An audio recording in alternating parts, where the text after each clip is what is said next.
Caríssimo aluno laboriano, com grande alegria nós estamos aqui com o professor Carlos Cruz para falarmos da preparação para a segunda etapa, como fazer a prova de segunda etapa. Não é isso mesmo, professor Carlos?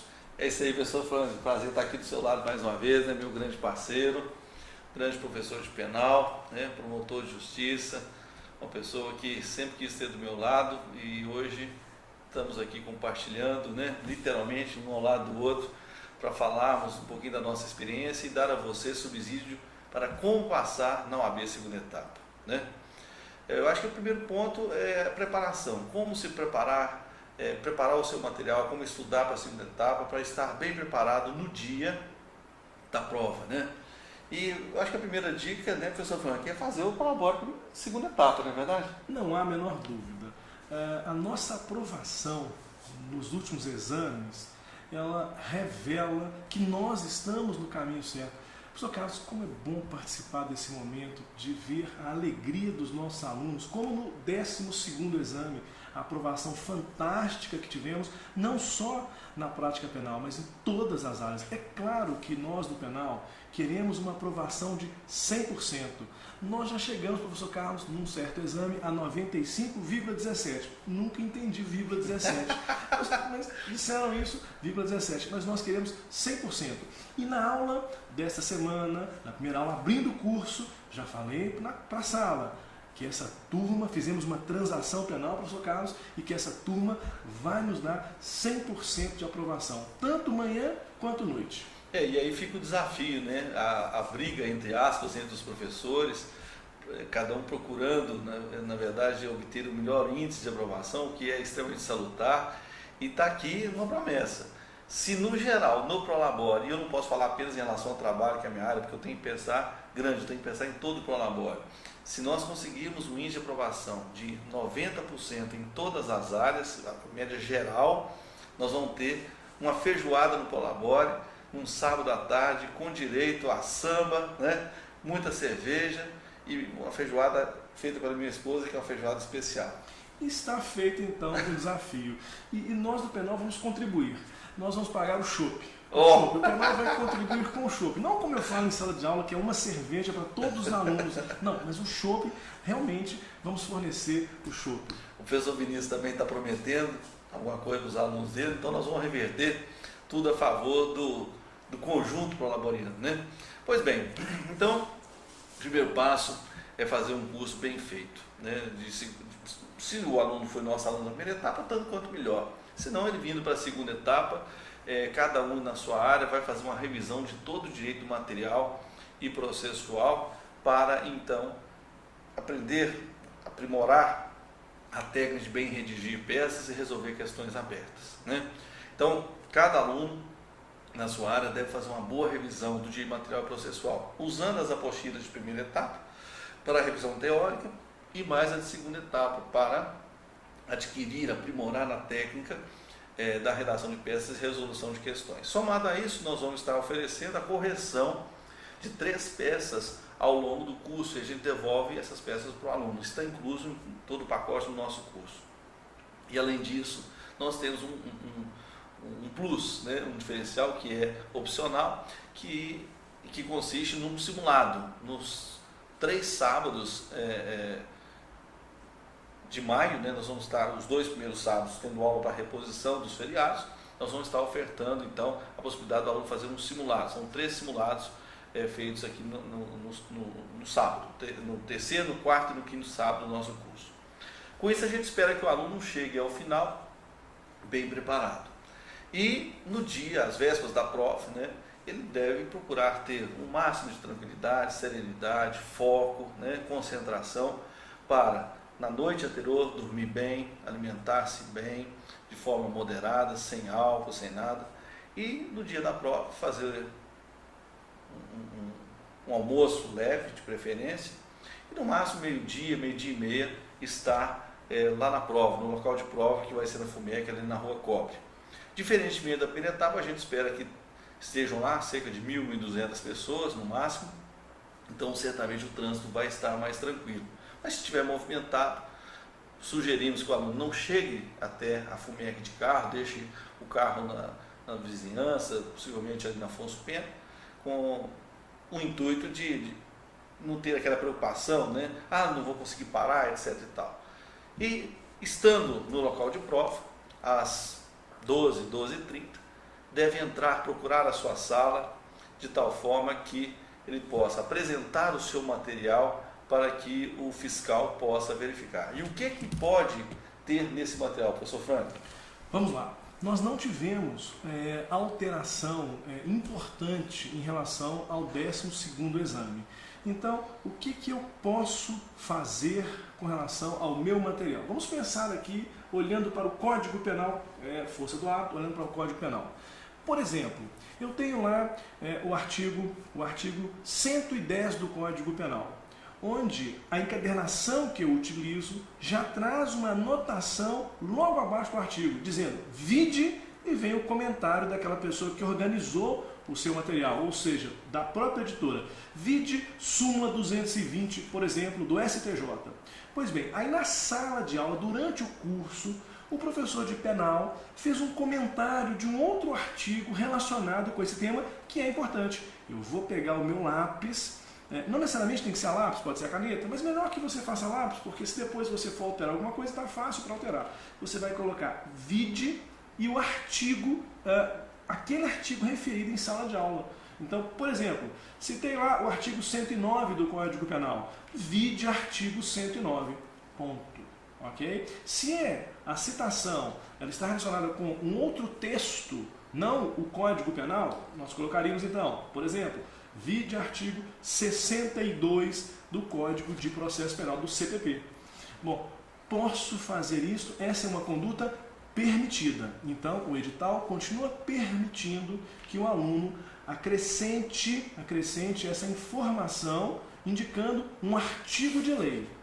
Bom, já era permitido, continua valendo. Se me permite um adendo, eu até gosto de colocar V ponto para economizar palavras mesmo, para ficar o mais limpo possível o seu código. Gosto de fazer a lápis, gosto de colocar assim, V ponto 109. Porque 109, artigo é chovendo molhado, né? Vírgula CP, CPB, eu acho que é até chovendo molhado. Se você está dentro do Código Penal, passa V ponto 109. Agora, se é do CPP, V.109,CPP, Código de Processo Penal. Porque vai economizando palavras, letras. Né? Claro, excelente observação, porque a força, o hábito da sala de aula, quando nós falamos o vide aqui, a referência é só o V, ponto, nada mais. E não usamos artigo, já lançamos direto o número do artigo. E se estamos no Código Penal, não tem sentido colocar CP, porque você já está no Código Penal. Então, por óbvio, que você está citando aquele artigo do Código Penal. Agora, se a citação de um artigo é de um outro texto da Constituição Federal, do Código de Processo Penal, aí você diria, por exemplo, no caso do CPP, V.62, aquele artigo que fala da morte do agente comprovada pela certidão de óbito, V.62,CPP, para dizer que é Código de Processo Penal, porque nós estamos fora do Código de Processo Penal, para ficar fácil na prova. Então essa conduta é permitida e continua sendo permitida. E se for uma lei extravagante, V ponto, o número do artigo, vírgula, o número da lei, L ponto, o número da lei barra o ano, acabou. Certíssimo. Agora, tem uma pergunta que os alunos sempre fazem, professor Frank, se a gente pode colocar vide súmula do STJ, do STF, no caso da minha área trabalhista, súmula do TST e OJs da SDI, né? O edital não fala expressamente a respeito disso, mas o edital permite a consulta à legislação seca, a súmulas e OJs. Isso está dentro da relação permitida. Logo a gente conclui que se o examinador permite a consulta às OJs, às súmulas, às leis, aos códigos, então eu posso colocar vide artigo de lei, vide artigo de um outro código, vide súmula e vide OJ. É uma dedução que a gente faz a partir do edital. Exatamente. Essa conduta ela não foi prevista. Se fosse do direito penal, eu diria que é uma norma penal em branco. Né? Então ela não foi prevista, porque ela não fala, eu vou precisar de uma segunda fonte para poder resolver isso. Ou então, eu diria de uma outra forma, temos que fazer a tal da analogia. Por quê?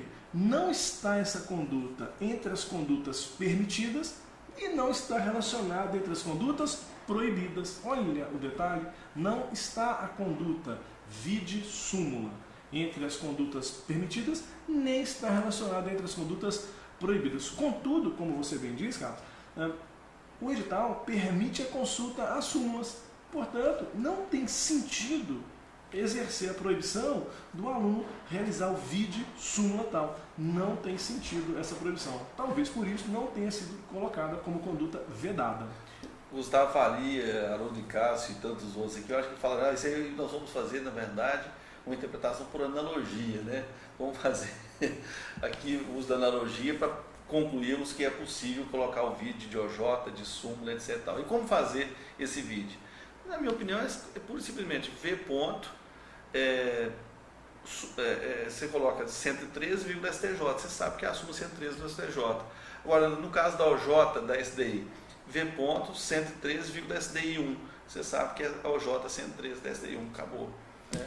Eu acho que é o jeito mais fácil. Sem dúvida. Ainda entre as condutas permitidas, o edital continua permitindo a consulta, a exposição de motivos. Então, por exemplo, exposição de motivos do Código Penal, da parte geral, e a exposição de motivos da parte especial.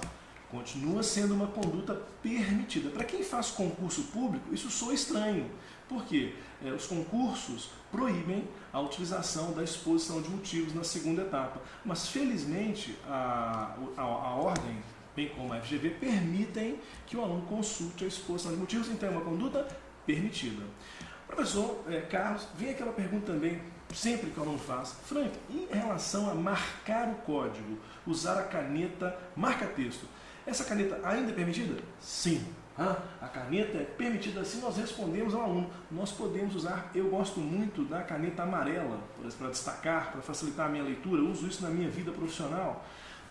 Então pode usar essa caneta para grifar textos importantes do Código. Código Penal, Processo Penal, Constituição, lá no Direito Civil, no Processo Civil, é conduta permitida. Mas posso usar mais de uma cor? Pode também. O edital não proíbe que você utilize mais de uma cor para fazer a sua marcação, o seu destaque. Aliás, eu até sugiro, porque, que nem o professor Franco falou, ele gosta de usar a caneta do Micolor amarelo para destacar o texto importante.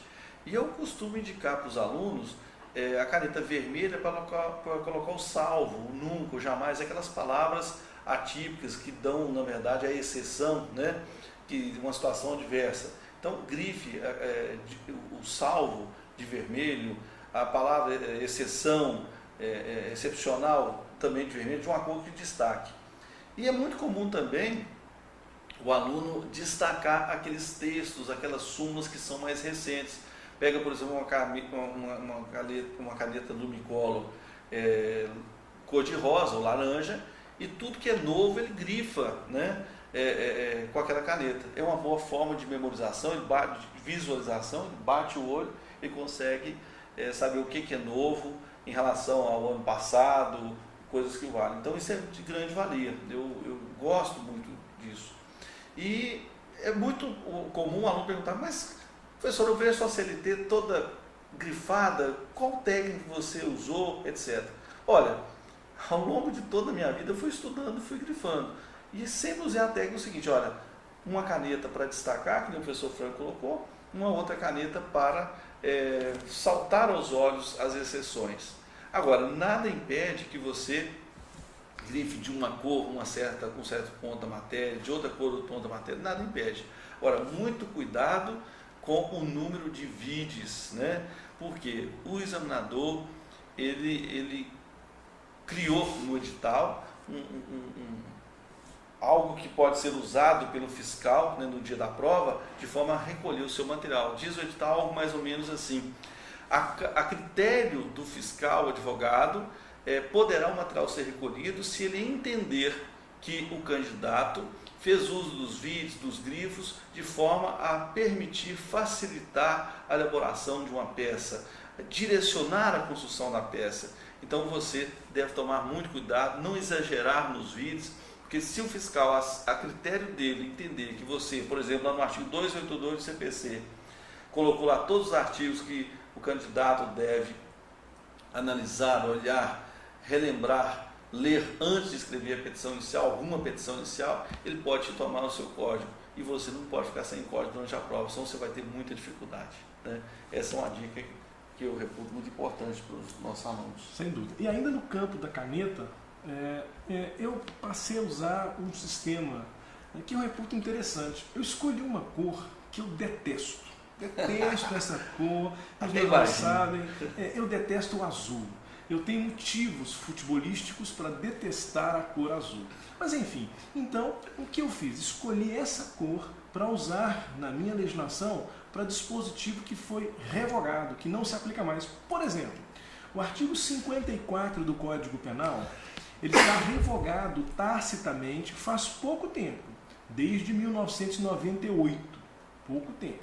Então, nós grifamos de azul o artigo 54 e aí no dia da prova, eu folheando o código lá, eu tive que examinar o 54, ele está de azul? Eu sei que ele não se aplica mais, porque se está de azul, não serve. Não serve. Aí, um macete interessante, né? Principalmente para os atleticanos usar a cor azul, né? Agora eu quero ver os cruzeirenses usar o preto. Eles não vão conseguir ler nada.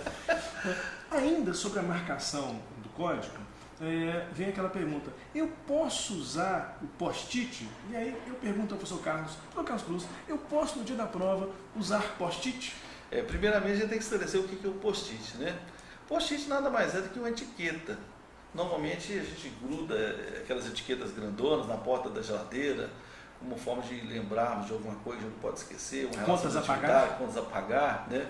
Então, isso é chamado de post-it, né? Essas etiquetas, elas foram permitidas no passado, mas com restrições. Você não podia escrever nada nessa etiqueta. Você podia até usar etiquetas multicoloridas, vermelhas, azuis, amarelas, à vontade, mas não podia escrever absolutamente nada. Desde o exame passado, que o examinador alterou o edital. O edital já tinha sido lançado e eles passaram a permitir que sejam afixados nos seus códigos as etiquetas, os post-its comprados de editora, né? Então foi uma pressão comercial das editoras que queriam vender os seus post-its, as suas etiquetas, e desde que não haja nada manuscrito nelas, elas voltaram então a ser permitidas. Então vem aí a dica, compre as etiquetas que tem lá escrito CPC, Código de Defesa do Consumidor, Código Civil, e coloque no seu Vadimeco, ou se você vai colocar na sua CLT, tem lá férias, 10º, FGTS e tudo mais. Assim como tem no penal, termos específicos do direito penal.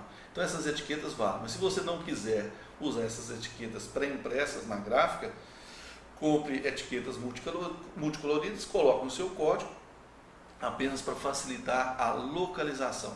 Uma outra coisa que eu reputo importante ao invés da etiqueta, é você pega o seu código, junta assim e colore com uma caneta. O professor Franco gosta muito disso no penal, né, professor Franco? Sem dúvida. Eu costumo, na primeira etapa, na preparação da primeira etapa, pegar o nosso aluno. Eu coloco o código virado para a minha direção e pergunto assim, aluno, você consegue em 2 segundos achar a lei de execução penal? E claro que ele não vai conseguir, vai gastar 1 minuto para achar a lei de execução penal, porque vai ter que consultar o índice.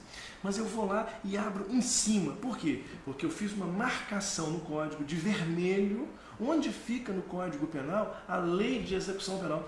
Por que eu marquei de vermelho a lei de execução penal? Porque o vermelho representa o sangue dos condenados, sangue derramado nas prisões.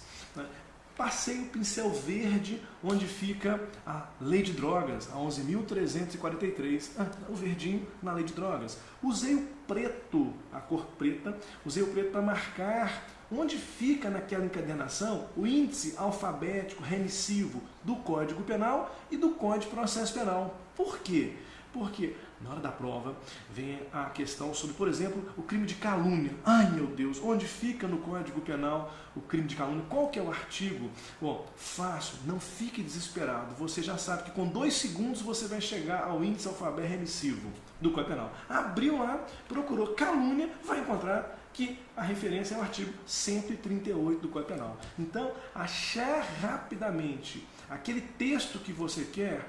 Isso é importante, porque às vezes durante a prova você vai fazer 30 consultas à legislação. Às vezes até mais. Ou mais. Se você gastar 1 minuto para cada consulta, você vai perder 30 minutos da sua prova. E 30 minutos é o tempo que o professor Carlos vai dizer, vai ensinar o que você vai fazer com esses 30 minutos no final da prova. Não pode perder esse tempo. Bom, então nós já sabemos o que levar, né? Como preparar o material.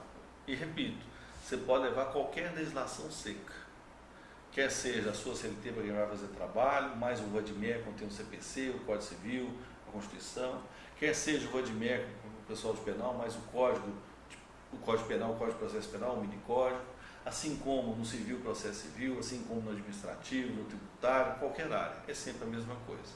Você não pode levar repertório de jurisprudência, livro de doutrina, você não pode levar anexos, impressos, nada disso. Né? Você só pode levar a legislação seca. Ótimo. E como que eu vou me comportar às vésperas da prova, no dia da prova? Então vamos lá. No dia da prova, vamos aqui no computador. A prova vai acontecer a partir das 13 horas. E ela vai se desenvolver até às 18 horas. Serão 5 horas de prova. Ótimo. A sua chegada ao local de prova deve acontecer entre 12 e 13 horas.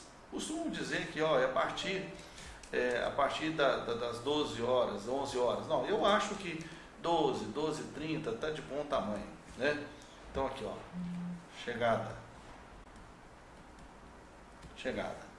Pois bem, o início da prova vai ser às 13 horas. Então, meu amigo, aqui, com alguns minutos de antecedência, você tem que entrar. Você tem que entrar, procurar a sua sala, né? Apresentar o seu material com cautela, com calma, para que o fiscal possa ver que você está de boa fé. Ótimo. É muito comum, nesses minutos iniciais aqui, que antecedem a prova, no início da prova, o aluno ficar muito nervoso. Aí vem aquela técnica nossa para relaxamento que eu aprendi há 30 e tantos anos quando eu fiz vestibular pela primeira vez. Pega o seu dedo assim, aperta bem, aperta bem, aperta bem. E aí você começa a esfregar os dedos. E somando a isso, esquentando a ponta dos dedos, você faz, inspira forte, enquanto aguentar, e depois solta tudo. E continua pensando assim, eu vou ganhar muito dinheiro, eu vou passar nessa prova, eu vou ganhar muito dinheiro. Inspira e solta. Faça isso umas 10 vezes. Pense em coisas boas, converse com Deus, relaxe. Te garanto, se você fizer isso 10 vezes, você vai ficar relaxado. Aqui, fiz 2 vezes, já começou a me coçar a garganta aqui, querendo bocejar. É relaxamento, tranquilidade. Na hora que o examinador, o fiscal, te entregar a prova, o que você vai fazer? Você vai destinar um prazo aqui, de aproximadamente 30 minutos para fazer uma leitura. Leitura. Não é leitura dinâmica só, não. É entender cada caso. E com essa leitura, você tem que fazer um planejamento. Em que consiste o planejamento? É pura e simplesmente chegar à seguinte conclusão, li a peça, li a questão 1, a 2, a 3, a 4. Na área de rascunho, eu vou anotando, por exemplo, os artigos, o tópico que se refere, por exemplo, peça.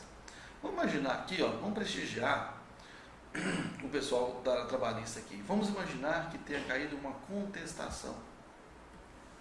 E o aluno fala, olha, eu estou bem nessa peça, tem algumas coisas que eu não domino, mas de 0 a 5 eu estou 3. A questão 1, vamos imaginar que ela fala sobre horas extras e esse candidato está medianamente nela, não muito bem. Vamos imaginar que a 3 seja a equiparação salarial e que ele fala, não, a equiparação salarial eu domino tudo, aqui é pé nas costas. Já tem uma questão, a questão 2, né? Questão 3, agora. A questão 3, vamos imaginar que ela se refira sobre jornada de trabalho, jornada mais descanso semanal remunerado, e que eu esteja também bem nessa questão. Em compensação, a questão 4, professor Franco, o candidato nem sabe por onde passou. Ele lê e fala assim, do que está falando aqui? Isso é possível? É. Porque o edital é muito extenso. Em todas as áreas, é praticamente o programa do concurso da magistratura e do MP juntos. E é impossível a gente revisar em 120 horas todo o programa. A gente revisa 99,9% daquilo que é importante, daquilo que é fundamental. Mas às vezes o candidato não consegue entender o linguajar, está nervoso, está tenso ainda. E aí o que acontece? Está na hora dele fazer uma grande opção, que vai ser o grande diferencial dele para a prova, para a aprovação. Quer ver? Vamos lá. Você viu que a peça está bem. Vai começar da peça? Não. Você não deve começar da peça, salvo se todas as questões estiverem muito difíceis e você não souber fazer nenhuma questão. Porque se tiver uma questão, você deve começar por ela. Então veja, no nosso exemplo, nós temos aqui a questão 2, que está mamão com açúcar. Então o que eu faço? Eu vou gastar cerca de 20 minutos aqui nessa questão, quem sabe até menos, e eu vou fazer essa questão. Então de 13h30 até as 13h50, eu vou fazer a questão 2 e vou pontuar o máximo dela. 1,25. Risco a questão, não volto mais. Ótimo.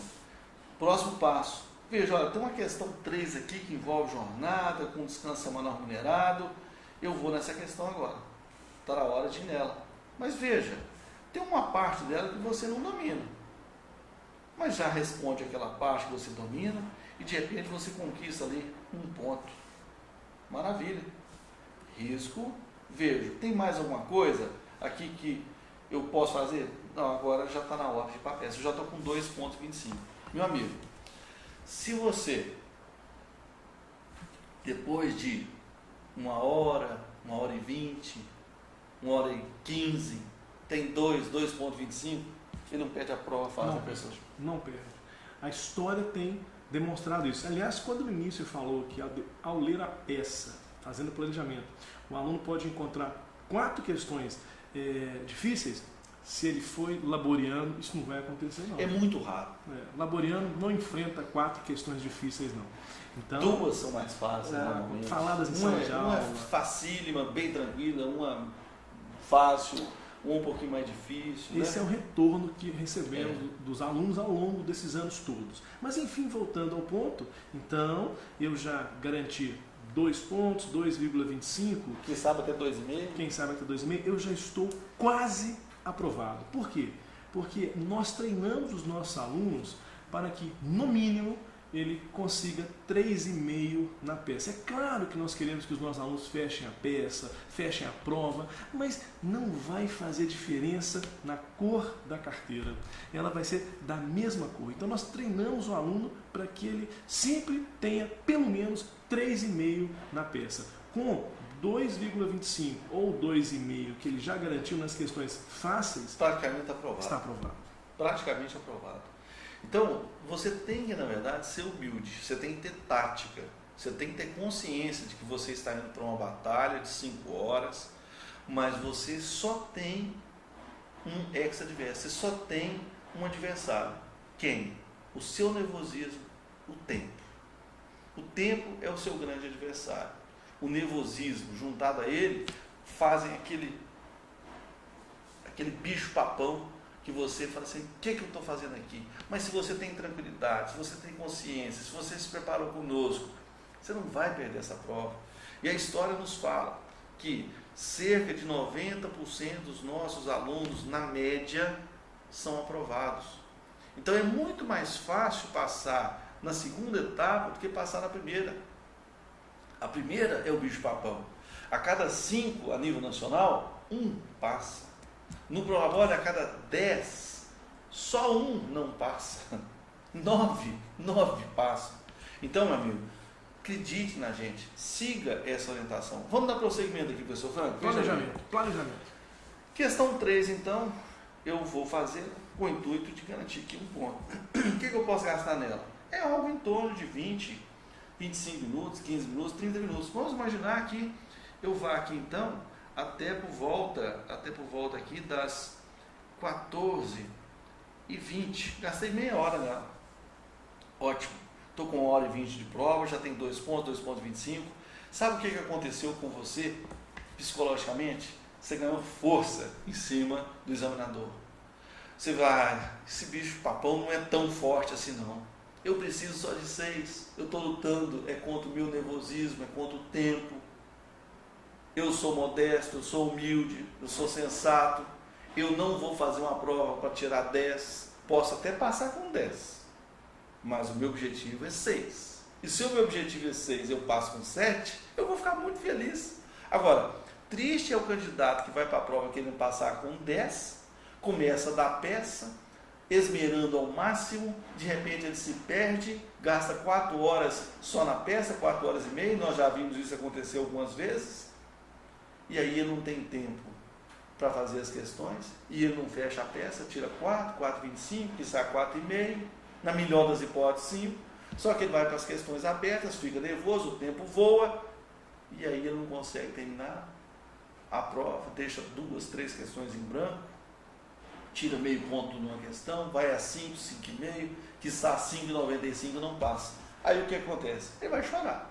Agora, se você entra com o intuito de tirar 6, indo nas partes mais fáceis, sendo racional, sendo humilde, querendo tirar 3, 3,5, 4 numa peça, e tirar 3, 3,5 numa peça não é difícil, difícil é tirar 5, aí sim, ele tem que esmerar demais, vai perder muito tempo. Se ele vai com o intuito de tirar 3, 3,5, 4, ele vai ter tempo para as questões, ele vai dividir bem, vai no mais fácil. Às vezes ele faz 4 nas questões, às vezes ele faz apenas 2, 2,5 nas questões, ou na peça. E o somatório, ele dá 6. Mas voltemos aqui ao nosso exemplo. 14h20, ele começa então a peça. Ótimo. Qual o tempo, professor, que eu devo destinar à peça? Você deve destinar um tempo que seja razoável para você fazer uma boa peça, mas sem querer fechá-la. A nossa dica é que você destine algo em torno de 2h15, 2h20, 2h30, somente em situações excepcionais, extrapolando esse tempo. Por quê? Porque vai depender do grau de dificuldade. E você tem que deixar um tempo aqui, ó, no final, para as questões restantes. Observe que no nosso exemplo, nós ainda temos mais 2 questões. Uma para colocar aqui, ó, e a outra para colocar cá, no finalzinho. Beleza. Então, vamos imaginar que a gente faça a peça em 2h30. 2 com 14, 16h50. 16h50. 16h50. Observe que é um tempo razoável para eu, na verdade, fazer aqui uma boa peça. E o objetivo é o quê? O objetivo é tirar aqui, ó, nessa peça, pelo menos 3,5. Se eu tiro 3,5 com os 2,25, os 2 pontos que eu já tenho aqui, ó, o que acontece? Eu já estou praticamente aprovado. Eu não sei que eu já estou praticamente aprovado, mas eu termino a peça e olha, às vezes tem algum pedido na peça, algum item que você não consegue fazer. De 2 uma. Ou você passa batido, que você sabe que se você não fizer, você vai deixar de ganhar ponto naquele particular, ou você deixa de repente uma linha, 2 linhas para eventualmente, caso você queira, caso você descubra, por exemplo, uma preliminar, uma contestação. Olha, eu não sei fazer essa preliminar aqui, mas eu sei que tem uma preliminar aqui. Deixa 1 ou 2 linhas ali e termina a peça. Ao final, depois que você terminou as questões, se porventura você conseguir terminar toda a prova, você volta naquela preliminar e você pode fazer a preliminar embaixo e escrever assim: preliminar de inépcia a ser incluída após a preliminar de incompetência absoluta. Pode fazer isso? Pode. Por que eu não posso fazer isso? Porque eu não estou com um editor de texto para enfiar lá no meio. É uma dica que eu gosto de dar, né? Agora, tem que ser uma coisa bem sutil, por quê? Porque às vezes o examinador pode achar que você está identificando sua prova, você deixou exatamente 10 linhas em branco. Não, deixa 1 ou 2 linhas. E se porventura você conseguir fazer a preliminar ao final, você escreve a preliminar, escreve assim, preliminar de inépcia, aparente a ser incluída após a preliminar de competência absoluta. Vai lá no ponto da preliminar de competência absoluta, escreva, logo após ela, preliminar de inépcia ao final. Pronto. Não vejo porque o examinador não vai corrigir esse ponto da sua peça ao final. Eu chamo isso de dolo direto de primeiro grau. Frank, o que é isso, Frank? Veja então. Ao treinar no Plurabore, fazendo então o aluno laboriano, ao fazer os nossos simulados, as nossas peças avulsas, ele já percebeu o espaçamento que ele vai ter que usar lá no dia da prova. Das 5 folhas, quantas que ele vai usar. Então ele já sabe. O que ele vai fazer agora? Entre cada, eu vou chamar de capítulo da peça, ele vai pular um certo número de linhas. Por exemplo, 3 linhas. Então, entre 2 fatos, terminou 2 fatos, e para começar 2 fundamentos, ele deixou 3 linhas. Entre 2 fundamentos, para começar o pedido, ele deixou 3 linhas. E depois do pedido, para fazer o fechamento, ele deixou 3 linhas. Se não tiver que acrescentar nada, excelente. Foi a estética que ele usou, porque não existe uma regra.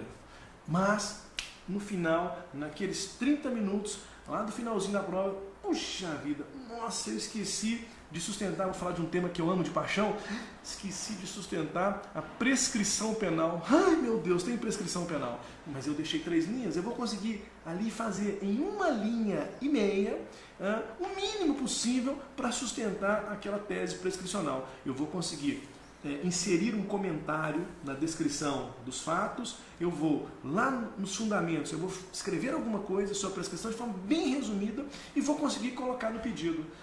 Certamente, pelo menos lá no que concerne ao pedido, aquele 0,2, 0,3 do pedido sobre esse ponto, você vai faturar. Então, nós deixamos esse espaço de forma a facilitar uma ação no futuro. Esse é o dolo. Esse é o dolo. Falar com o criminalista é duro, porque para tudo tem uma saída. Mas voltando aqui ao nosso exemplo. Eu fiz a peça, né? Deixa eu voltar aqui, né? Eu fiz a peça e já estou aqui com quase 4 horas de prova. Está na hora de fazer o quê? Está na hora de então riscar aqui a peça e reanalisar os meus itens. Está vendo essa questão número 4 aqui, ó, que a gente não sabia nem de que assunto se tratava? Ao longo da peça, às vezes eu folhei e encontro uma súmula que me dá a resposta para ela. O que era menos, menos, menos, vira mais. Isso aqui se trata, por exemplo, de um tema de direito coletivo. Ótimo. O que vai acontecer? Eu replanejo. Eu vou agora fazer o quê? A questão 4. Só que não é uma questão mais difícil. Eu até domino, mas é mais difícil. Então, eu vou para ela, não com o intuito de fechar, mas tirar um ponto aqui, ó. Já passei. Nem sei que já passei, mas já passei. Então, veja, eu já tenho ponto para a minha aprovação, mas não sei ainda. Risco. Dou uma respirada, falo assim, falta mais uma. Vou para a questão número 1. E aí sobram alguns minutos. Vamos imaginar que eu tenha gasto aqui 30 minutos, foi até às 17h30. A questão número 1 foi até às, vamos imaginar, às 17h45. E aí, perdão, 17h20, 16h50 até 17h20, 30 minutos. Isso. Porque 10 minutos são importantes. São importantes. Aqui, ó, eu errei aqui. Ó. Vamos então corrigir. Vamos imaginar que eu fui 16h50 até as 17h20. E aí, eu gaste, vamos imaginar que eu gaste aqui mais, o tempo aqui tá bom, né? 25 minutos na questão para ganhar mais aqui, mais um meio ponto. Pessoal, esses minutinhos finais, eles são fundamentais. Faça aqui uma revisãozinha, faça uma releitura. Sabe por quê?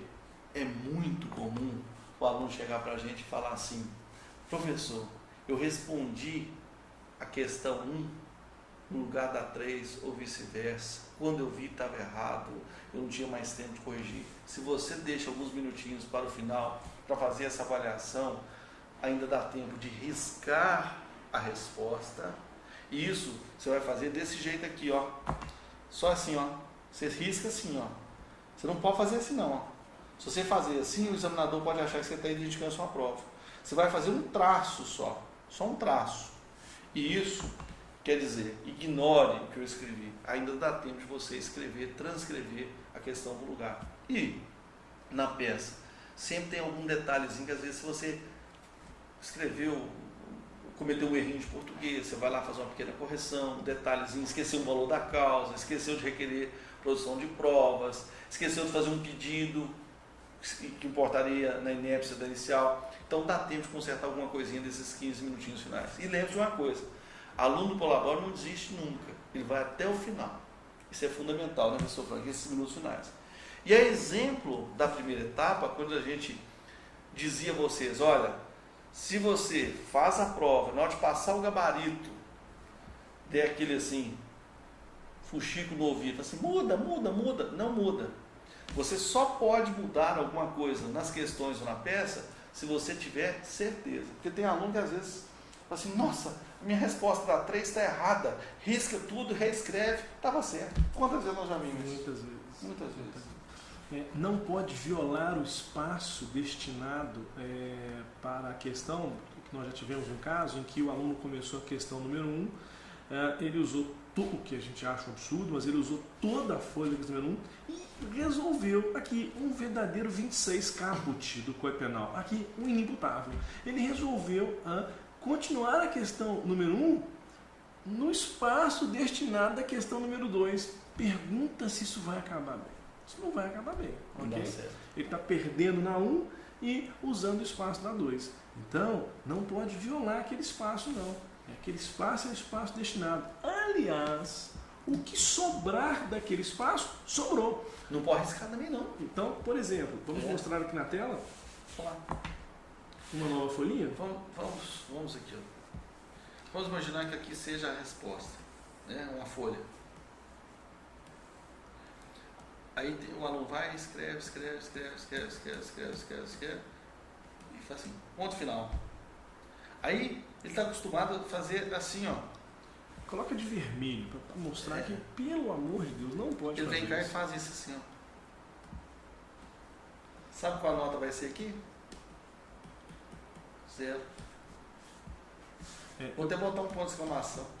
Eu costumo dizer que vai ser, bom, eu diria hoje que vai ser 14. Como assim 14, Frank? 14º exame. Ele vai se classificar para o 14º exame, porque a banca pode entender que esse sinal feito é um sinal para identificar a peça. E aí, nosso aluno estará sumariamente excluído. Então vamos apagar esse traço vermelho, porque não pode fazer isso. Além do que, isso não é inteligente, professor Carlos Cruz. Por quê? Lembra dos minutos, daquele períodozinho da revisão, em que você, ao fazer a leitura da resposta, eu vou dar um exemplo da minha prova de penal. Nós tínhamos uma questão sobre desistência voluntária. Puxa, como treinamos isso?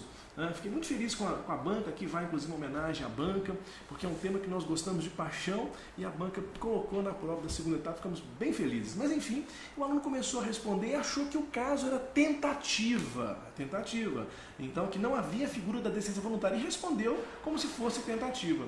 Bom, terminou, aí quando voltou para a revisão, ele falou, meu Deus, puxa, isso não é tentativa, porque houve a desistência voluntária, ocorreu aqui a ponte de ouro de Franz von Liszt.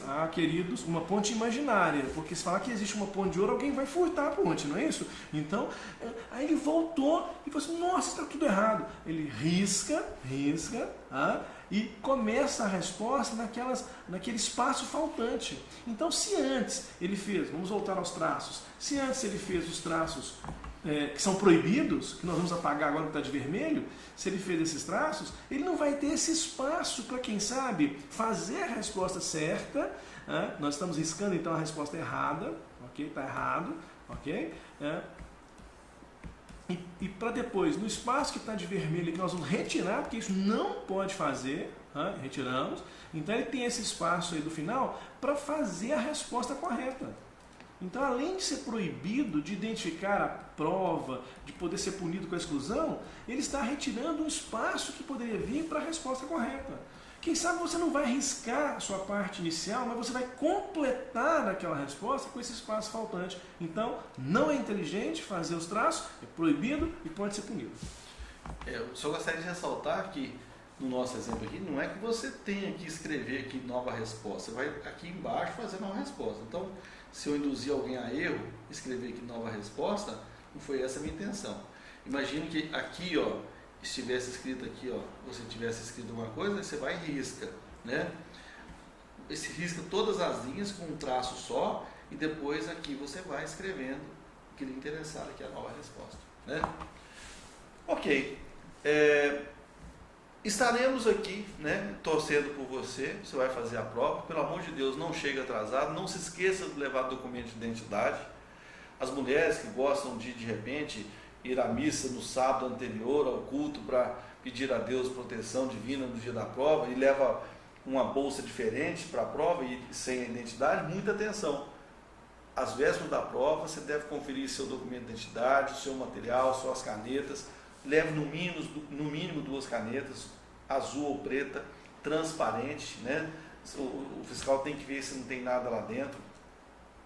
Lembre-se que a gente estará lá te recebendo, te apoiando na entrada da prova, como sempre fazemos. A gente sempre leva um brindezinho para você, né? Mas às vezes os brindes acabam, então leve a sua caneta. A gente sempre dá uma canetinha de prova, uma canetinha abençoada, uma canetinha benta, que vai te ajudar durante a prova, te dar bastante calma. Mas leve a suas também, porque às vezes as nossas acabam, que são tantas que tem sempre, me dá mais uma, me dá mais uma. E a gente fica constrangido, a gente vai querer dar mais uma caneta, e às vezes falta caneta para todo mundo. Mas então leve a sua canetinha, não se esqueça disso, seu documento de identidade. E vamos torcer por você. No dia do resultado, da publicação do resultado, se você não for aprovado, nós aqui no Prolabore iremos ministrar uma aula de como fazer o recurso. Nós te auxiliaremos na elaboração do recurso. Nós não faremos o recurso por você, porque você tem capacidade de fazer o seu recurso. Nós apenas te orientaremos como fazer o recurso. O dia e hora dessa aula vai ser noticiado no site assim que sair a publicação do resultado. Feito isso, eu acho que não esquecendo mais nada não, professor Frank. Eu só queria falar de um bolo que eu amo de paixão. Bolo, professor Frank? Que maluquice é essa? Não, eu amo, professor Carlos, bolo de nozes com baba de moça. Mas eu pergunto, bolo de nozes com baba de moça, eu preciso do quê? Eu preciso de ingredientes e preciso do modo de fazer. Puxa, Carlos Cruz, quais são os ingredientes do bolo de nozes com baba de moça? Nozes, trigo, fermento, manteiga, ovos, um pouquinho de sal, e eu vou precisar do modo de fazer, queridos. A preparação para a segunda etapa, a atividade do advogado envolve o bolo de nozes com baba de moça. Frank, como assim? A prova ela vai envolver ingredientes que eu vou chamar no meu campo de direito penal, de processo penal. São os ingredientes. Mas além disto, eu preciso do modo de fazer. Então não adianta o conhecimento dos institutos do direito penal, nem do processo penal. Eu vou precisar do modo de fazer, que é a parte prática, que são as peças. Então eu vou aliar o direito penal, eu vou conjugar o direito penal com o processo penal e eu vou treinar aqui no Prolabore o modo de fazer. O professor Frank disse vale para todas as áreas. Vale para o penal, vale para o civil, processo civil, vale para o trabalho, processo de trabalho, para o administrativo, que também usa o CPC, o Código de Processo Civil, o tributário. Você tem que, na verdade, dominar o direito material e processual pertinente, saber usar bem os institutos, saber responder bem as questões abertas, saber responder bem, fazer bem a peça, mas você tem que ter uma técnica para fazer essa prova, sabendo que você concorre consigo mesmo, diferentemente de um concurso, onde você concorre com quem está do seu lado. Aqui você tem que, na verdade, fazer 6, independentemente do número de aprovados, independentemente do número de candidatos, colegas que foram para a segunda etapa. Então, isso te dá um pouco mais de tranquilidade. E o que nós queremos é que você passe nesse exame de ordem, que você seja bem sucedido, que você seja um advogado brilhante, competente, que você volte para o Prolabore para fazer outros cursos de prática forense, civil, criminal, família e sucessões, posse-propriedade, prática previdenciária, que você volte para fazer cursos preparatórios para concurso, defensoria pública, delegado, magistratura, MP, analista judiciário, CFO, que exige o título de bacharel em Direito. Então, nós estamos aqui de braços abertos esperando. Nós queremos que você seja aprovado, que você seja muito bem sucedido, que você esteja sempre conosco. E nós estaremos sempre de braços abertos para te esperar. E você pode ter certeza, com esse afinco em todos os demais cursos. Grande abraço, né, professor Frank? Grande abraço e com grande alegria. Votos de sucesso para todos vocês. Muito obrigado.